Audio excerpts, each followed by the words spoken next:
Comment bien s'organiser pour gagner en productivité à la fois en termes de philosophie et d'outils?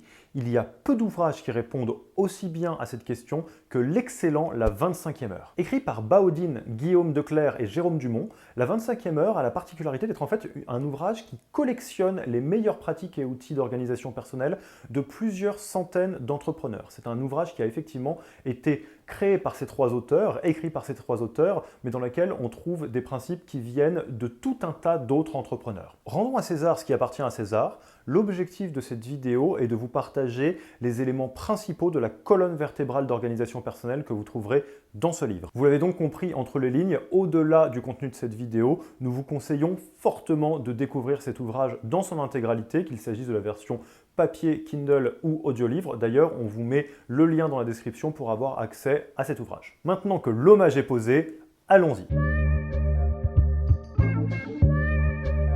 Avez-vous déjà rêvé de reprendre votre job d'avant manager, quand vous aviez beaucoup plus de contrôle sur vos journées, votre agenda, votre organisation et votre to-do list? Avez-vous des fois l'impression que votre agenda et votre boîte mail sont en fait des to-do list dans lesquels n'importe qui peut mettre absolument n'importe quoi? Si c'est le cas, il est vraiment l'heure de reprendre le contrôle sur votre organisation personnelle et de suivre le régime 25e heure. Et pour commencer, l'urgence numéro 1 est bien évidemment de bien poser ses priorités, connaître votre plan de match ou le domino sur lequel vous devrez poser votre attention pour faire tomber tous les autres dominos en cascade une fois que vous aurez mis suffisamment d'efforts sur le premier. Qu'il s'agisse d'un objectif écrit ou non, personnel ou professionnel, vous devriez toujours avoir vos priorités en tête car vous pourrez passer ensuite tous les items de votre to-do au travers de ce filtre pour vous poser la question d'à quel point ils sont prioritaires ou non. Si quelque chose vous aide à atteindre vos objectifs, c'est prioritaire. Si ça ne vous aide pas, ça ne l'est pas. C'est aussi simple que ça. Alors, si c'était aussi simple que ça serait la fin de la vidéo dès maintenant et il me reste encore pas mal de choses à vous dire. Donc, rentrons dans les détails étape par étape de comment est-ce qu'on peut vraiment organiser ces tâches au régime 25e heure. Commençons par le commencement avec l'intégralité des choses qui sont potentiellement dans votre to-do. Et prenons un item au hasard. Est-ce que la réalisation de cet item va dans le sens de faire avancer votre équipe vers des meilleurs résultats et ce, durablement? Rappelez-vous que c'est votre priorité numéro 1 en tant que manager. Si la réponse est très clairement non, eh bien, vous ne devriez pas faire cette chose, mais peut-être même que votre équipe ne devrait pas le faire non plus. Et là, on trouve toute la logique de la première étape qui consiste à supprimer des choses inutiles. La productivité, ce n'est pas faire beaucoup de choses, c'est avancer vite. Et pour avancer vite, il faut choisir ses batailles. Et la meilleure manière de choisir ses batailles consiste à supprimer des items dans votre to-do list qui ne servent à rien ou pas suffisamment à grand-chose par rapport à vos objectifs. Or, au quotidien, vous recevez des tonnes et des tonnes de sollicitations ou d'assignations de tâches en tout genre, qu'elles viennent de vous-même, de l'extérieur, de votre boss. La réalité, c'est que votre to-do list ne désemplit jamais. Et si vous avez pris l'habitude de dire oui à tout, laissez-moi vous dire que vous êtes foutu. Vos journées vont se remplir très très vite, les unes après les autres. Il est donc crucial à cette étape de savoir supprimer des tâches inutiles et donc d'apprendre à dire non pour vous et pour votre équipe. Il existe en réalité deux raisons qui expliquent pourquoi vous avez tendance à dire oui trop souvent. Première raison, vous n'avez pas suffisamment bien défini votre cap et vos objectifs et du coup, répondez oui à toutes les questions parce que ça peut toujours servir, c'est utile, ça a l'air très intéressant. Auquel cas, retour à l'outil du plan de match pour bien fixer votre cap et seulement ensuite vous pourrez vous organiser. Deuxième raison, la plus répandue, vous avez peur. Peur des conséquences de votre refus, peur de blesser, peur de vous faire mal voir professionnellement, peur de ce que ça pourrait dire de vous. Bref, les raisons sont nombreuses. Prenons un exemple que la plupart d'entre nous ont vécu, le fait de recevoir une sollicitation sur LinkedIn un peu obscure, c'est quelqu'un que vous ne connaissez pas, qui vous propose d'aller faire un déjeuner pour un objectif qui n'est pas très clair. Évidemment, à cette étape-là, si la personne n'arrive pas à vous donner plus de raisons de la rencontrer, vous ne devriez pas la rencontrer vraiment, à moins que ce soit quelqu'un que vous connaissez de visu, de nom, bref, que vous aviez envie de rencontrer de toute façon. Voici la réponse que vous pouvez faire. Hello Paul, merci beaucoup pour ton message, pour l'intérêt pour la boîte et merci beaucoup pour ta proposition. Pour autant, en ce moment, nous sommes vraiment très focus et n'acceptons pas de déjeuner à l'extérieur car nous sommes vraiment concentrés sur nos sujets du moment. Ceci étant, si tu as des questions sur lesquelles je peux t'apporter des réponses rapidement, n'hésite pas à me les partager par mail et je me ferai vraiment un plaisir d'y répondre si j'en ai la capacité. À la prochaine! La porte n'est pas ouverte à une négociation, vous n'allez pas le rencontrer en déjeuner. Pour autant, vous avez ouvert la porte à une discussion par mail pour garder le lien, ce qui est beaucoup moins chronophage. Et seulement en fonction des questions, vous pourrez décider d'à quel point vous rentrez en détail dans les réponses ou non. Résultat, vous dites non de manière totalement claire, tout en gardant de l'empathie et donc un bon relationnel. CQFD. Apprendre à dire non est donc la première étape pour faire maigrir drastiquement votre to-do list et donc regagner du contrôle sur votre organisation personnelle. Une fois que c'est fait, que reste-t-il à faire? Est-ce qu'on doit faire les items? Pas tout de suite. S'il y a des tâches dans votre to-do list, si petites soient-elles que vous faites plusieurs fois dans la semaine, laissez-moi vous dire qu'il y a 99% de chances qu'il soit possible de les automatiser. Alors, penchons-nous sur le sujet. Ça ne sert à rien de faire encore et encore et encore quelque chose qu'un petit outil pourrait faire à votre place. Et si en m'écoutant vous vous dites « Oui, mais moi j'ai aucune compétence technique », vous inquiétez pas, la plupart des outils sont très simples à mettre en place. Voici une liste non exhaustive des tâches du quotidien que vous pouvez automatiser très facilement. Vous utilisez souvent les mêmes mails, vous avez l'impression de rédiger les mêmes mails encore et encore. Si vous êtes dans un environnement Gmail, il est temps d'utiliser les templates Gmail. Et laissez-moi vous dire que si vous êtes dans la prospection commerciale, où vous avez des relances qui sont toujours les mêmes ou des mails d'approche qui sont toujours les mêmes, ça va vraiment vous changer la vie. Vous aimeriez pouvoir avoir les bénéfices du template Gmail, mais hors Gmail, voire même avoir accès à des petits bouts de phrases qui sont en fait des bouts de phrases que vous répétez souvent, il est temps de passer à un autre outil. Vous pouvez utiliser Atext ou Text Expander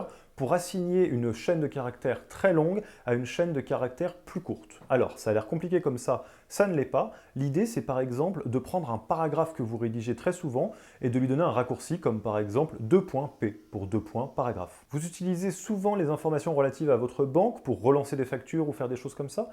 Assignez simplement le raccourci 2.banque, B-A-N-Q-E par exemple, et à chaque fois que vous aurez besoin de ces informations, plutôt que de les chercher, vous taperez 2.banque et il y a tout qui va s'aligner. Vous avez besoin de souvent écrire le même mail de relance, mais que vous avez envie d'utiliser sur LinkedIn, assignez-le à 2.relance et la prochaine fois que vous êtes en environnement LinkedIn, tapez 2.relance et ça va écrire tout le mail à votre place. Autre exemple, vous passez vos journées à organiser des événements dans vos agendas et la chorégraphie est toujours la même. Vous essayez de trouver le bon créneau, il y a des allers-retours par mail, ça dure des plombes et des plombes. Bref, c'est du temps qui est perdu et qui n'est pas particulièrement agréable. Il est temps de passer à des outils de planification de calendrier comme Calendly ou Vite par exemple. Ce petit soft permettra à votre interlocuteur ou à votre interlocutrice de planifier directement un créneau dans votre agenda en passant par leur interface. Ainsi, il n'y a plus d'aller-retour, vous pouvez simplement dire « Voici mon lien Calendly, je te laisse trouver un créneau qui fonctionne pour toi ». Ça a l'air de rien, mais le temps gagné et le contrôle gagné sur son organisation personnelle via cet outil est proprement hallucinant. A noter qu'en plus, vous pouvez définir des plages correspondant à des types d'événements différents, ce qui fait que si vous avez envie par exemple de ne jamais avoir de rendez-vous le matin, vous avez juste à organiser ça dans votre Calendly quand vous partagez le lien. Alors on pourrait continuer des heures comme ça.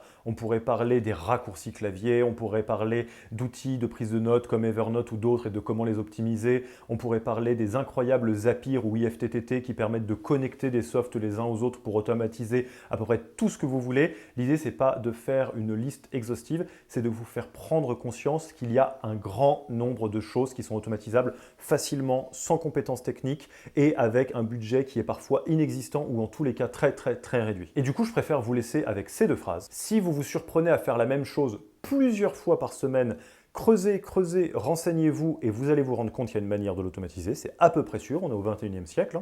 Ensuite, lisez la 25e heure pour trouver une inspiration quasi infinie sur tout ce qu'il est possible de faire. Je vous ai donné vraiment que la pointe de l'iceberg, il y a tout un tas de choses qui peuvent être faites pour automatiser votre quotidien. On a supprimé des tâches qui ne servaient à rien et qui vous détournaient de vos objectifs. On a automatisé les tâches qui peuvent l'être.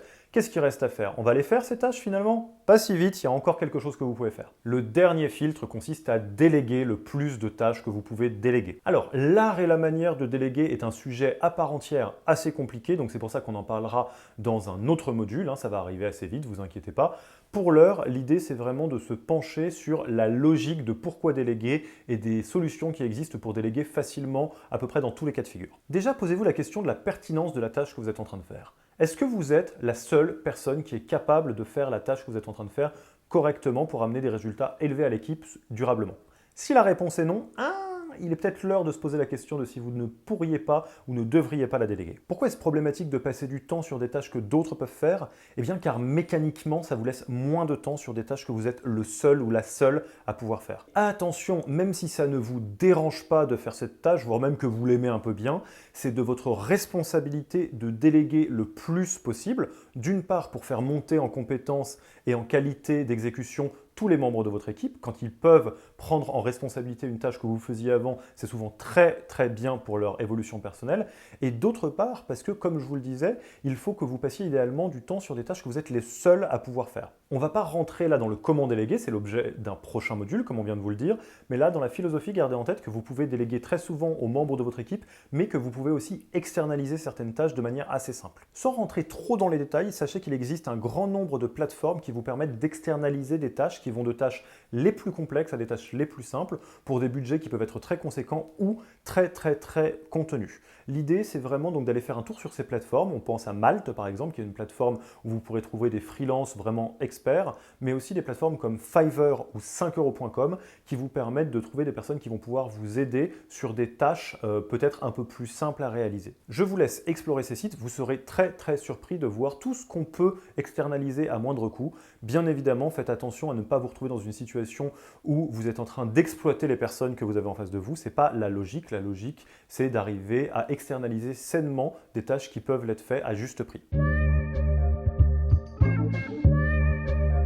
Après être passé par ces trois filtres du supprimer, automatiser et déléguer, il vous reste maintenant à prioriser les tâches qui sont encore présentes pour voir par quel bout vous allez vous y prendre. En effet, les tâches restantes tomberont invariablement dans l'une des trois catégories suivantes: court terme, moyen terme, long terme. Et voici comment réagir pour chaque catégorie de tâches. Pour les tâches court terme, déjà, si vous le pouvez, appliquez la règle des 2 minutes. Si une tâche court terme prend moins de 2 minutes à faire, répondre à un email, classer quelque chose, faites-le immédiatement. Vous allez perdre beaucoup plus de temps à le mettre dans la to-do, à le faire remonter régulièrement, qu'à le faire dès maintenant. Donc prenez cette habitude, si quelque chose est rapide et simple à faire, faites-le. Si c'est du court terme que vous ne pouvez pas faire en 2 minutes, vous le mettez dans votre to-do list, ça va terminer dans une to-do list de la journée ou de la semaine. Pour les tâches long terme, une fois que vous avez bien vérifié qu'on est aligné par rapport à vos objectifs long terme en cours, très simplement, prenez votre agenda et bloquez des périodes d'exécution pour avancer sur des chantiers long terme. Bien souvent, les chantiers long terme demandent un peu plus de travail et vous ne pouvez pas le faire en 2-3 minutes de manière un peu éparse par-ci par-là. Donc très simplement, bloquez du temps dans votre agenda qui sert à ça et surtout, ne décalez ces blocs, ne supprimez ces temps de travail sur des tâches long terme sous aucun prétexte. On parle bien d'organisation et d'exécution et vous allez en avoir besoin. Le fait de bloquer du temps de production long terme dans votre agenda est vraiment ce qui va vous permettre petit à petit de faire tomber les dominos qui vont faire tomber les autres dominos et donc in extenso de vous faire avancer. Mais si vous ne vous les notez pas et que vous ne les planifiez pas dans votre agenda, vous pouvez être sûr que le court terme prendra le dessus systématiquement. Alors ça nous laisse avec les tâches moyen terme, qui ne sont pas vraiment du court terme, qui ne sont pas vraiment du long terme. Alors qu'est-ce qu'on en fait de ces tâches-là? Comment est-ce qu'on les réalise? Eh bien en réalité, on ne va pas les réaliser tout de suite. Ce que je vais vous demander de faire, c'est de prendre un carnet, un Word ou un Evernote que vous allez nommer moyen terme, ou tout autre nom que vous voulez, et vous allez y inscrire toutes les tâches qui rentrent dans cette catégorie du moyen terme. Où est-ce que je vais avec ça? Eh bien en fait, je suis en train de protéger votre productivité. Parce que dans 99% des cas, à un instant T, des tâches moyen terme sont en fait du défocus déguisé. Dans le meilleur des cas, ça pourra devenir des tâches court terme plus tard, mais pas maintenant. Maintenant, vous avez déjà des tâches court terme. Ou ça pourrait être des tâches long terme qui vont arriver un petit peu plus tard. Mais dans beaucoup de cas de figure, c'est simplement des bonnes idées, et c'est souvent des très bonnes idées, mais qui n'ont pas vraiment de raison d'être à l'instant T, et surtout qui ne vont pas s'envoler où que ce soit. Vous pouvez les garder en tête, vous pouvez les garder notés quelque part, et vous reposer la question d'à quel point vous allez les intégrer dans une nouvelle to-do plus tard. Mais alors, la clé, c'est de les noter. Parce que si vous ne les notez pas, si vous les gardez en tête, elles vont vous polluer l'esprit. Vous allez faire tout ce que vous pouvez pour éviter de les oublier, donc vous allez les faire tourner, les répéter, vous allez fantasmer dessus, vous dire « Ah ouais, mais cette idée de campagne marketing, elle est hyper fun, on devrait la faire », alors qu'en réalité, vous devriez vous poser la question d'à quel point c'est le bon moment pour réaliser cette tâche ou pas. Alors que si vous le notez, sur un petit tableau ou une petite note, comme on l'a vu, rien ne vous empêche de revenir régulièrement sur cette liste-là pour vous poser la question de la nature de ces tâches. Est-ce que ces tâches sont devenues des tâches court terme, long terme ou moyen terme? Parce que bien souvent, ces tâches moyen terme vont finir par avoir leur utilité, mais des fois beaucoup plus tard, parfois des années plus tard. Donc l'essentiel, c'est de les noter pour ne pas les oublier et surtout pour ne pas qu'elles polluent votre cerveau qui va faire tout ce qu'il peut pour essayer de les faire tourner dans votre tête pour ne pas les oublier. Que de règles, mais pas de panique, vous n'êtes absolument pas censé intégrer tout ça d'un seul coup. Voyez plutôt votre organisation personnelle comme un édifice à construire jour après jour, patiemment, brique par brique. Vous avez tendance à avoir beaucoup de mal à dire non, et en plus vous venez de vous en rendre compte spécifiquement pendant cette vidéo, peut-être qu'il est intéressant d'apprendre à dire non dès maintenant et de continuer à travailler sur cette étape-là avant de passer à celle d'après. Ça vaut le coup d'apprendre à masteriser l'étape de suppression d'items qui sont inutiles dans votre to-do avant de passer à l'automatisation. A l'inverse, vous avez l'impression de déjà tout faire dans ce que je viens de vous dire, eh bien lisez la 25e heure si ce n'est pas déjà fait pour aller encore quelques crans plus loin et passer à un niveau d'expertise encore bien plus avancé quand il s'agit de votre organisation personnelle. Et là, vous pourrez rentrer dans d'autres sujets du genre comment gérer sa veille, comment gérer ses notifications, que faire sur son ordinateur et sur son téléphone. La liste est vraiment infinie. À vous de jouer pour voir par quel bout commencer à travailler votre organisation personnelle. Comme d'habitude, n'hésitez pas à échanger sur la communauté, surtout si vous avez des tips. Moi, j'aime beaucoup l'organisation personnelle, donc s'il y a des choses dont on n'a pas encore parlé, je serais ravi de les découvrir. Donc n'hésitez pas à les partager dans la communauté. Et sinon, rendez-vous en visio pour échanger de vive voix. À bientôt!